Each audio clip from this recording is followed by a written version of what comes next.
Hi, Mike here. I got a great amount of responses from the last video on Dr. Craig, and apparently I made a lot of people upset as well, but not in the direction that I was hoping them to be.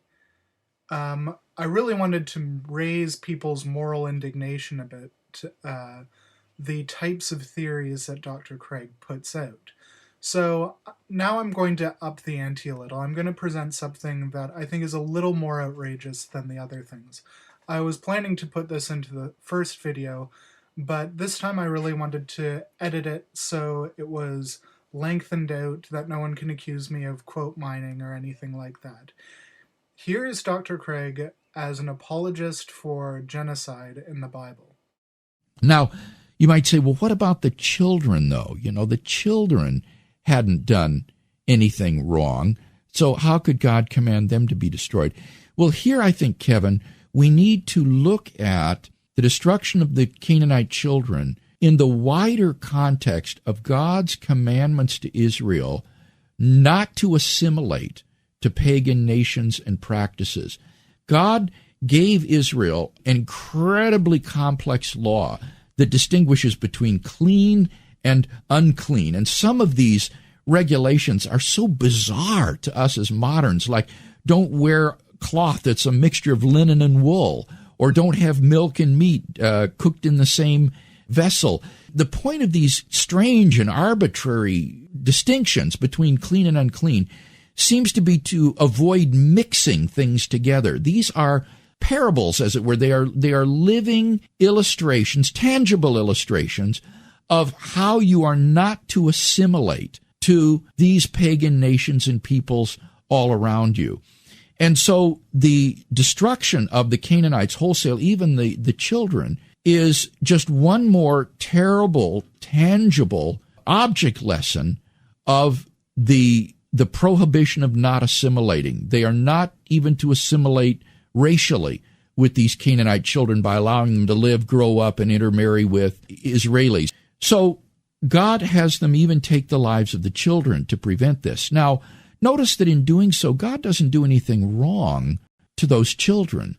In fact, if you believe in the salvation of infants, as I do, the destruction of these children was in fact their salvation. It means that they went to heaven and went to be with God. So he certainly spared them the rigors of the horrors of paganism. Yeah. What if they'd grown up in that Canaanite culture and then ultimately go to hell?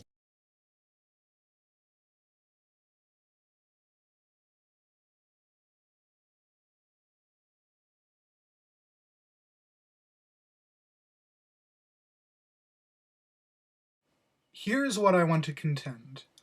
First of all, I'm not going to attack Dr. Craig in particular. I think he's already basically failed on this point from just setting himself the task of trying to account for the atrocities in the Bible.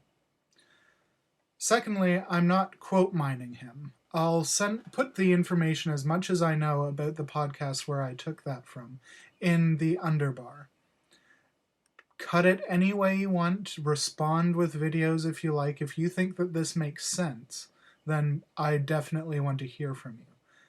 What I am attacking, though, what I feel I'm attacking, is the divine command theory of morality. And what I want to know is, if this is possible, if what Dr. Craig said was right, then how can anyone justify divine command theory? First of all, I would say, if your moral theory, if your theory of ethics, at the end of the day, if you can justify genocide and the killing of children with your ethical theory, then, to put it mildly, I think you did something wrong. I think that's a reductio of your moral theory. It means you failed. Secondly, I want to know exactly how it is that divine command theory is considered an objective ethical theory, because most philosophers, for this very reason, think that divine command theory is a subjectivist theory of ethics. It depends on what God says. And what God says is largely dependent on you, because God only speaks to people through prayer or through insight. So if anything is subjective in the world, clearly those things are. I think this is a really damning testament to divine command theory. I think it presents some fairly large problems for them to deal with. I'm right now looking for especially video responses to this. Write in the comments if you want, but what I'm really looking for are people to take the time to explain this to me. I actually want you to explain this to me, because I think that this is horrifying. And I don't want to live in the world where people walk around thinking that this is okay. That if some voice in their head tells them to, that it's just fine to kill somebody.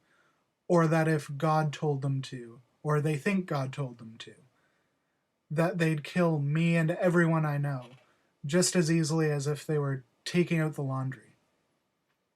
That's a horrifying notion, and I don't want to believe that. So please, respond. Thanks.